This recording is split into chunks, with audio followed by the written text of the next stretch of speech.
So, Rod, last year was supposed to be a step back, quote unquote, and you guys make the Eastern Conference Final. So that's a step back. How'd you characterize what this year's going to be? Yeah, wow. I think we were just more, you go back to last year, it was more a little uncertainty because we lost so many players. Yeah. And you just don't know what's coming in. But obviously we were able to pivot real quickly, and a testament to the group and the guys we brought in that we didn't take a step back. So great on that front. Still didn't get to the finish line, but we're, it's the new year. We're all starting from the start line, and we know what the goal is. So a little bit less changeover, still have some new pieces, and excited about it.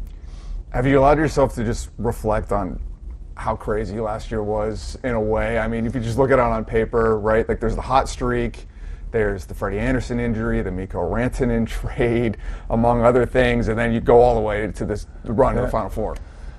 That's partially what we do this for, right? It is exciting, and you don't know what's coming around the corner. So it was, like you said, there was a lot happened last year. It seems like every year there's a lot going on with our group, which I think that's how everyone likes it.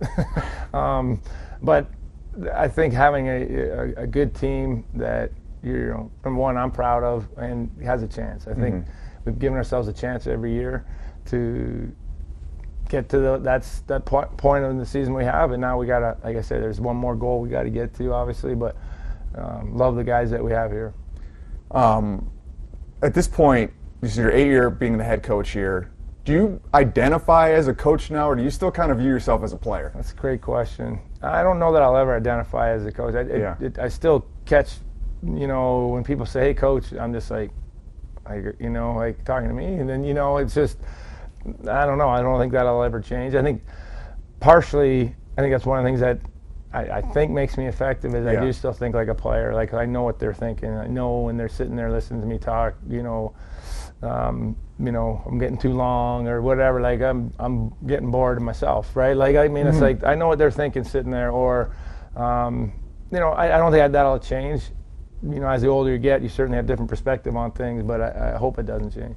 I mean, I'm starting to feel this now too, as I'm approaching 40, and I was shocked to see actually where you're at on the age number. You look great. I won't throw it out there for people, but like I'm feeling this now too, trying to relate to younger athletes as I interview them and cover them.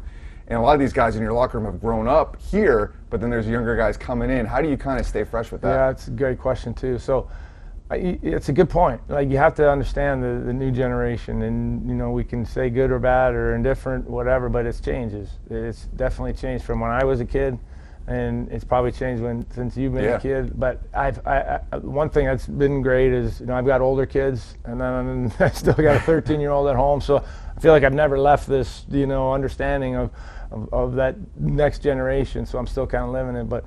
It's that makes the job interesting too. We're getting new young kids all the time coming in here, and having to figure out how to relate with them really is biggest part of the job.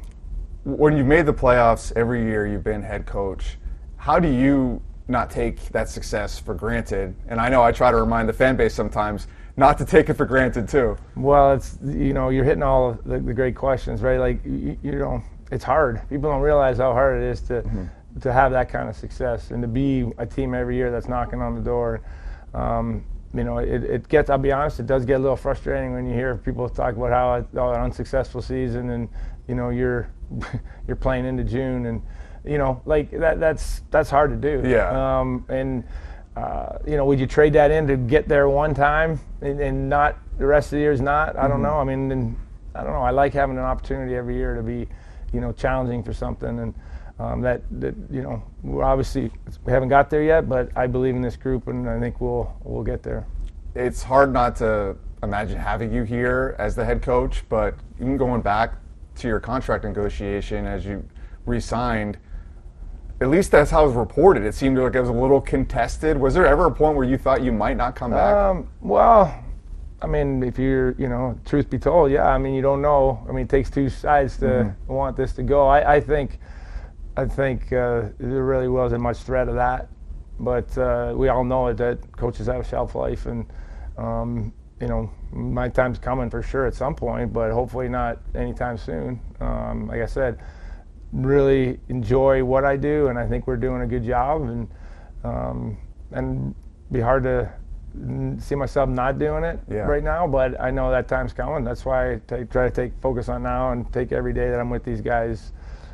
Certainly don't take it for granted, as you brought up. Well, we've lost some great coaches to retirement here in other sports, like Roy Williams, Coach K, which kind of makes you the face of Raleigh sports as a coach. Has that sunk in at all? Well, I'm not that old yet, so but two legends, right? Like, and those guys that's another notch up.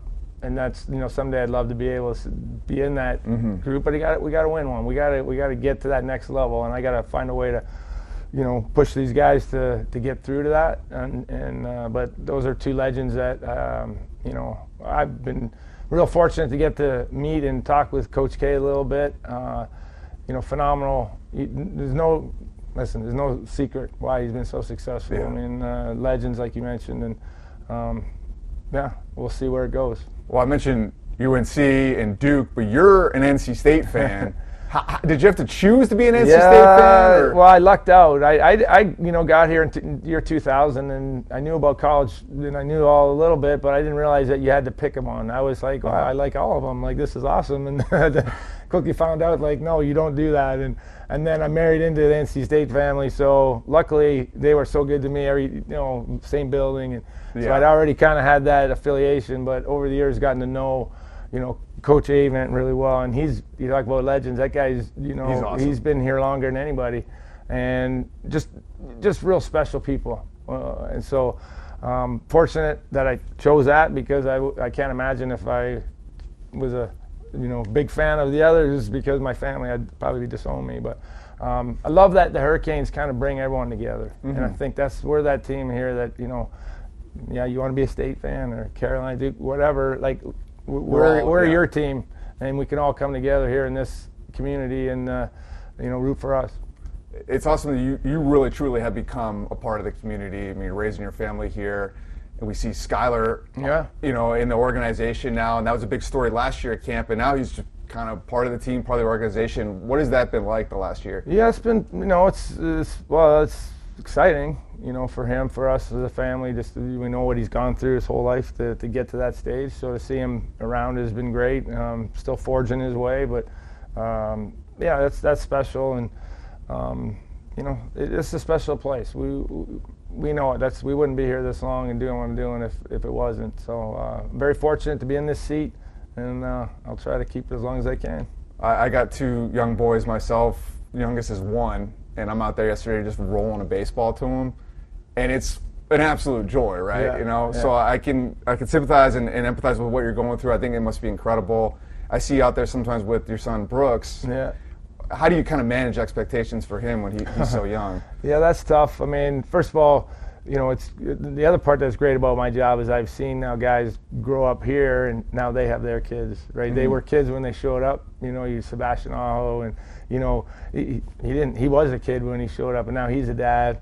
That's part of the job that's really special. Watching them transform to just what you said, realizing, oh my gosh, what was I doing my whole life? Like, being a father is the most important thing that you could ever be. And so just what you see when you light up about talking about your kid, right? Like, it's special. So then we're fortunate that way. We have a lot of guys that have kids here. It's, we're a family, and it's a special group. Just a couple more questions for you, Rod. That image of you, 2006, raising the Stanley Cup, is one of the most iconic in franchise history. What do you still remember about that moment? And maybe it's everything. Well, it is everything right now. Like I say, life is about stacking memories. We say it all the time, and we try to create them all the time. Like you talked about last year, there was a ton of memories in that season, right? Like, and life is about that. You go along, and and then all of a sudden something happens, and you want to have as many of those something happens, and so good ones. And then with hockey, so many good memories, and that right now is still the pinnacle for me as a memory. And I praise the big man that happened, and that I still have that memory. But I'd love to have another one with these guys for a lot of other reasons. And it's not even so much for me, but to know what it meant to everyone, and the fans here, they deserve it. They to have that memory for them. A lot of them weren't around back then, and love for them and the guys in that room that haven't experienced it.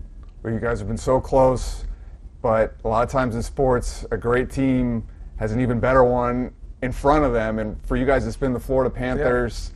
And I know you're probably biting your tongue when you saw they brought almost everybody back. I mean, what's it going to take to get past that group? Well, no, I think it's great. It's they've set the bar. Like they've done things a little better than everyone else, and so it's you got to have that. There's got to be somebody to shoot for, and right now they're the team everybody's got to knock off, and I think it's great because you watch a team like that, it's pretty clear, how things have to happen. Yeah. And just be honest, it's a very similar message that we've preached for 7-8 years. So it actually makes me feel more excited to know that we're on the right track. We just gotta, like I said, we gotta find that extra couple inches. I know it's early, but is this a team that can do it? Well, we believe so. We wouldn't be doing it. Yeah. There's zero chance I'd be putting in the hours that we put in at the time if I didn't think we could, get to that final goal. So we definitely have an amazing group, and now it's my job to make sure we, get them all on the same page.